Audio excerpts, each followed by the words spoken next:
Et bonjour à tous, j'espère que vous allez bien. Il y a quelques jours, je sortais une vidéo dans laquelle je présentais les deux affiches, donc Arsenal PSG et Barça Inter. Donc j'ai présenté de manière globale, on a analysé l'historique des confrontations, on a comparé les valeurs marchandes entre les clubs, bref, c'était vraiment une analyse globale. Aujourd'hui, on va parler tactique. Donc ça fait quelques jours que je prépare cette vidéo, donc je me suis refait pas mal de matchs d'Arsenal. Et du coup, aujourd'hui, je pense pouvoir te donner pas mal d'éléments tactiques pour comprendre le style de jeu offensif et défensif d'Arsenal. Reste bien jusqu'au bout puisqu'à la fin, je te dirai exactement ce que le PSG doit faire pour mettre en difficulté cette équipe d'Arsenal, que ce soit offensivement et défensivement. Allez, on démarre tout de suite par les compos. On va commencer par Arsenal. Donc à l'heure où j'enregistre, voici la liste des blessés de l'effectif. Donc Gabriel Jesus, Havertz, Tomiyasu, Gabriel, Ricardo Calafiori et Jorginho. Donc on ne reverra plus de la saison Gabriel Jesus, Havertz, Tomiyasu et Gabriel. Par contre, Ricardo Calafiori, son retour est prévu aux alentours du 1er mai. Donc il y a des chances qu'on le voit pour la demi-finale retour. Et Jorginho, pour Jorginho, il n'y a aucune date de retour indiquée, donc je ne sais absolument pas s'il sera présent pour le match aller contre Paris. Et sa présence ou pas aura une grande importance, puisque regardez ça. Et donc là, c'est le meilleur 11 d'Arsenal, donc c'est celui qui a battu le Real. Et du coup, comme vous pouvez le voir, Thomas Partey sera suspendu pour le match aller. Et là où j'ai des doutes, c'est pour le nom du joueur qui va le remplacer. Est-ce que c'est Jorginho qui va remplacer Thomas Partey poste pour poste? Mais le problème, c'est qu'on a vu que Jorginho était actuellement blessé. Donc s'il est de retour, est-ce qu'il sera en forme? Est-ce qu'il pourra jouer? Est-ce qu'il sera apte? Ça, j'en sais rien du tout. Ou bien du coup, la deuxième option, ça serait de faire redescendre Merino au milieu de terrain. Mais du coup, à ce moment-là, qui prendra le poste de faux neuf? Est-ce que c'est Nwaneri? Est-ce que c'est Trossard? Enfin bref, j'ai beaucoup d'incertitudes sur la compo. Et côté PSG, comme vous pouvez le voir, tout va bien. Aucune suspension et aucune blessure à signaler. Donc ça, c'est parfait pour Luis Enrique qui pourra aligner son meilleur 11. Et on commence par le connaître par cœur, ce 11. Donnarumma dans les buts. En défense, Mendes, Pacho, Marquinhos, Hakimi. Au milieu, Fabian, Vitinha, João Neves. Et en attaque, Kvara, Dembélé, Doué. Alors la seule incertitude qu'il y a dans ce 11, c'est au poste d'ailier droit, puisqu'on a vu que c'était Barcola qui avait été aligné à la place de Doué contre Aston Villa pendant le match retour. Mais hormis ce poste, je pense qu'on n'aura aucune surprise contre Arsenal. Allez, maintenant, on va parler tactique et on va commencer par décrypter le plan de jeu offensif d'Arsenal. Alors, on a vu tout à l'heure que sur les compos, cette équipe jouait en 4-3-3, mais en réalité, c'est bien différent. Alors, en phase défensive, oui, 5-4-3-3, les deux ailiers ont tendance à redescendre, c'est même plutôt un 4-5-1, mais par contre, en phase offensive, c'est plutôt un 3-2-5. Oui, j'ai bien dit 3-2-5. Et je vous explique pourquoi. Petite précision, toutes les images et les screens que vous allez voir, ce sont des screens du match aller entre Arsenal et le Real. Donc ne vous étonnez pas si à chaque fois vous voyez des joueurs du Real. Mais par contre, ce plan de jeu, le plan de jeu que vous allez voir, il se retranscrit sur tous les matchs d'Arsenal parce que c'est une équipe qui change très rarement de plan de jeu, peu importe l'adversaire. Alors revenons à notre 3-2-5. Alors, pourquoi on passe d'un 4-3-3 à un 3-2-5 en possession du ballon? Alors, on va déjà commencer par parler de la défense. Donc il faut savoir que Lewis Kelly, qui initialement est annoncé arrière gauche dans la compo de départ, en possession du ballon, il se réaxe aux côtés de Thomas Partey. Donc là, Thomas Partey sera absent, donc c'est soit Jorginho, comme on a dit, ou Merino qui va reprendre ce poste-là. Vous verrez que Lewis Kelly va venir se réaxer aux côtés de la sentinelle, pour du coup former un double pivot. Et dans le même temps que Lewis Kelly se réaxe, les deux milieux de terrain relayeurs, donc Rice et Odegaard, eux, ils s'écartent pour occuper les deux demi-espaces comme on peut le voir ici, ce qui fait que Rice et Odegaard se sont transformés en mezzala. Alors pour ceux qui n'ont jamais entendu ce terme, un mezzala, c'est un milieu central qui se décale sur l'aile lorsque son équipe a le ballon pour jouer dans le demi-espace et du coup écarter le jeu au milieu de terrain. Et du coup, les mouvements des milieux centraux qui s'écartent pour occuper les demi-espaces sont deux objectifs. Le premier, comme je viens de le dire, c'est d'écarter un maximum le jeu au milieu de terrain. Et le deuxième, en fait, c'est de faire de la place au faux neuf. Et en effet, regardez ça. Sur cette image, on voit bien que Merino est descendu d'un cran pour s'intercaler dans l'axe aux côtés de Rice et Odegaard, comme on peut le voir ici. Et ici, c'est encore plus visible. Sur cette image, on voit bien le 3-2-5. Alors, on imagine les trois défenseurs, même s'il y en a un qu'on ne voit pas. On voit bien le double pivot formé par Skelly et Partey. Et on voit bien la ligne de 5. Alors, on voit surtout Rice, Merino et Odegaard. Mais en haut, on voit un petit bout de Martinelli. Et Saka, en fait, il est sur l'aile droite. On ne le voit pas, mais il est bien sur la droite, aligné avec les 4 autres. Donc, on est bien en face d'un 3-2-5 en phase de possession. Et je n'ai pas encore parlé des ailiers. Alors, eux, leur rôle, c'est de coller la ligne de touche. Donc, on le voit bien en haut avec Martinelli, qui colle la ligne de touche. Et Saka fait exactement la même chose en bas. Et en fait, c'est pour deux raisons qu'ils font ça. La première, c'est pour laisser de l'espace au Mezzala. Donc là, on voit bien Rice qui a de la place. Et la deuxième, c'est pour écarter le jeu au maximum. Et sur ce plan large, on le voit encore mieux. Et comme vous pouvez le voir, tous les couloirs sont occupés, les ailes, les demi-espaces et l'axe du terrain. Et en fait, ça, ce sont les principes guardioliens, comme j'aime les appeler, puisque en fait, Guardiola explique constamment que ce qu'il demande à ses joueurs, c'est d'occuper les 5 couloirs du terrain sur la largeur. Et en fait, regardez cette image. J'ai pris cette image sur un site qui décrivait les schémas tactiques de Guardiola à l'époque où il entraînait le Bayern. Et donc du coup, là, le Bayern est en rouge, hein, forcément. Et j'aime beaucoup cette image parce que déjà, d'une part, on voit les 5 couloirs sur la largeur. Et si vous faites attention, il y a au moins un joueur par couloir. Et ça, ce sont les principes de Guardiola.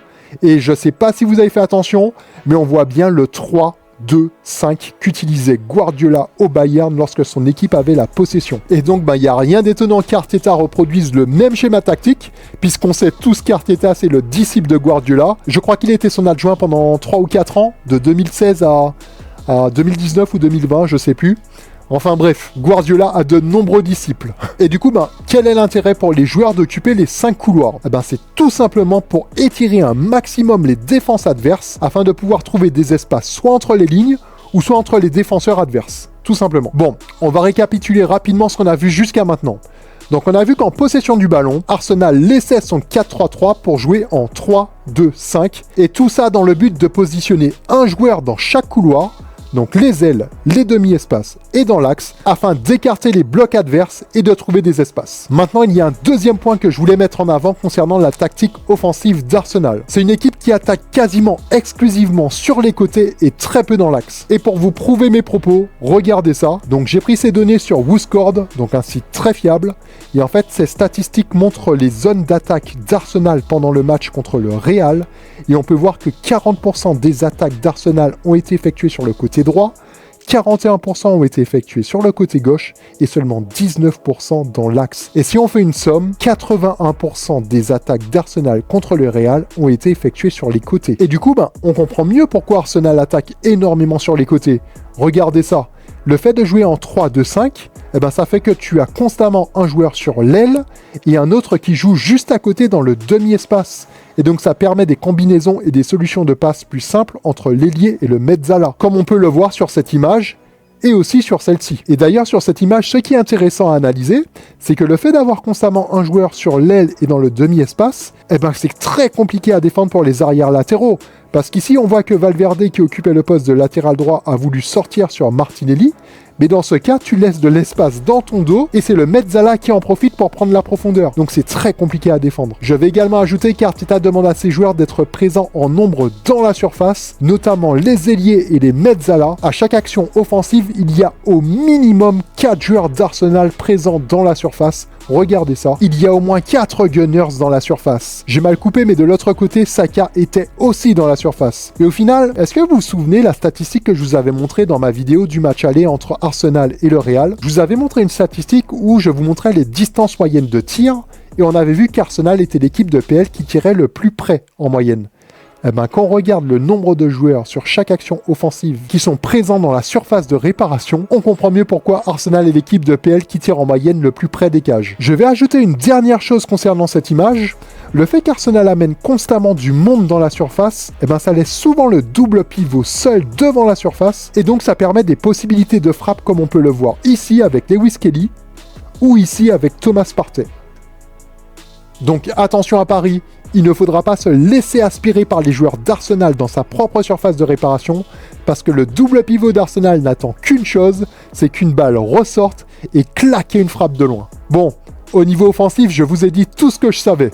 Maintenant, on va passer à la tactique défensive. Commençons déjà par analyser quelques stats. Donc ici, je vous ai mis le classement des équipes de Ligue des Champions en fonction du nombre de buts encaissés. Donc comme on peut voir, l'Inter a la meilleure défense avec 5 buts encaissés en 12 matchs. Et Arsenal se situe à la 2e place. Alors oui, je dis 2, car Liverpool, qui est positionné là actuellement à la 2e place, a joué 2 matchs de moins, comme on peut le voir ici, dans la colonne des matchs joués. Et il n'y a qu'un but de différence entre les deux équipes. Donc c'est purement théorique, mais on peut penser que s'ils avaient joué 2 matchs de plus, ils auraient probablement encaissé au moins un but de plus. Et quand on regarde le nombre de buts encaissés en PL, Arsenal est tout simplement la meilleure défense du championnat et les XGA confirment que c'est une équipe qui encaisse très peu d'occasions car ils ont le taux le plus bas en Ligue des Champions. Bologne est devant, mais comme tout à l'heure, on peut remarquer qu'ils ont joué 4 matchs de moins.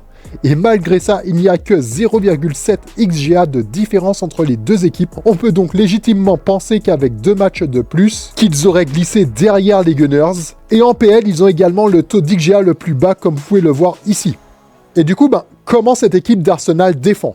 Est-ce qu'elle défend en bloc haut en imposant un gros pressing ou en bloc médian, voire en bloc bas en attendant les attaques adverses et en resserrant les espaces? Et comme je vous avais dit dans une de mes vidéos, Arsenal est une des équipes en Europe qui presse le plus haut et je sais pas si vous en rappelez, je vous avais montré certaines statistiques qui le prouvent, on va les revoir ensemble. Donc ici, vous avez le classement des équipes de PL en fonction du nombre de tacles effectués en zone offensive. Donc en gros, ça correspond au nombre de tacles effectués dans le camp de l'adversaire. Et on peut voir qu'Arsenal domine ce classement. Et inversement, ici, vous avez le classement du nombre de tacles en zone défensive. Et on peut voir qu'Arsenal est avant-dernier de ce classement, juste devant Manchester City. Donc ces deux stats veulent tout simplement dire qu'Arsenal tacle énormément dans le camp de l'adversaire, mais très peu dans son propre camp. Troisième stat très intéressante à analyser, c'est celle-ci. C'est le nombre de ballons touchés dans sa propre zone. Arsenal est l'équipe de première ligue qui touche le moins de ballons dans son propre camp. Et inversement, Arsenal touche énormément de ballons dans le camp de l'adversaire, comme on peut le voir dans ce classement, car ils sont deuxièmes. Donc pour synthétiser, on a vu qu'Arsenal taclait énormément dans le camp de l'adversaire. Donc ça suppose bien qu'Arsenal exerce un pressing haut. Et on a vu qu'Arsenal touchait très peu de ballons dans son propre camp, mais en touchait beaucoup dans le camp de l'adversaire. Ça confirme donc qu'Arsenal est une équipe qui joue en bloc haut et exerce un pressing haut et constant. Et donc, comme toutes les équipes qui jouent haut, il y a beaucoup d'espace dans le dos des défenseurs d'Arsenal et le PSG devra exploiter ces failles. Regardez ça. Ici contre le Real, donc là c'est une phase de transition. Arsenal vient de perdre le ballon. On voit que les défenseurs étaient placés loin devant la ligne médiane puisque là ils sont en train de revenir et ils sont toujours devant la ligne médiane. Et sur cette image, vous pouvez voir qu'une fois qu'on passe la première ligne de pressing d'Arsenal, tout de suite il y a plus d'espace.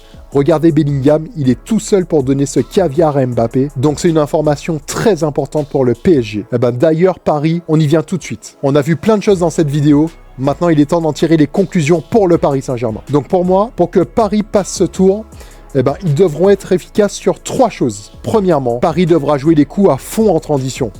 On a vu qu'Arsenal était une équipe qui joue en bloc haut avec un gros pressing. Et donc, comme toutes les équipes qui jouent de cette manière, il y a de la place dans le dos de la défense. Et donc, pour pouvoir profiter de cet espace, il faut faire des transitions rapides ou bien jouer avec des longs ballons. Alors, je ne dis pas qu'il faut faire ça tout le match. On connaît les principes de Luis Enrique, c'est plutôt un jeu de passes courtes, même si depuis 2025, c'est plutôt varié.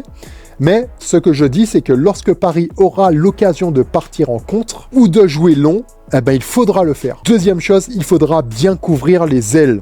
On a vu qu'Arsenal était une équipe qui attaquait quasiment exclusivement que sur les côtés.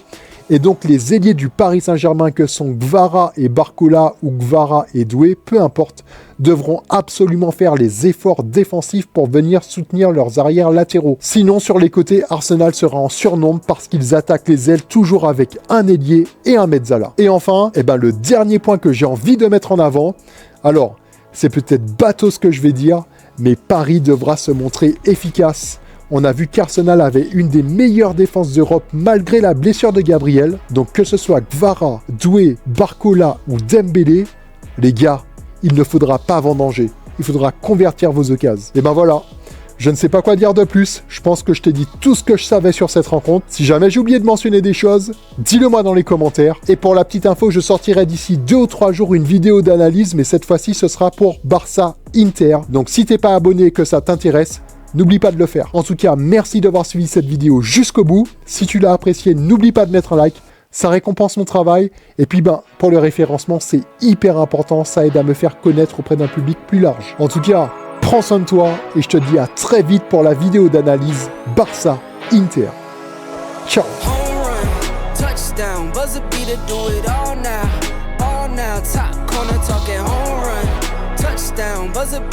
it all now.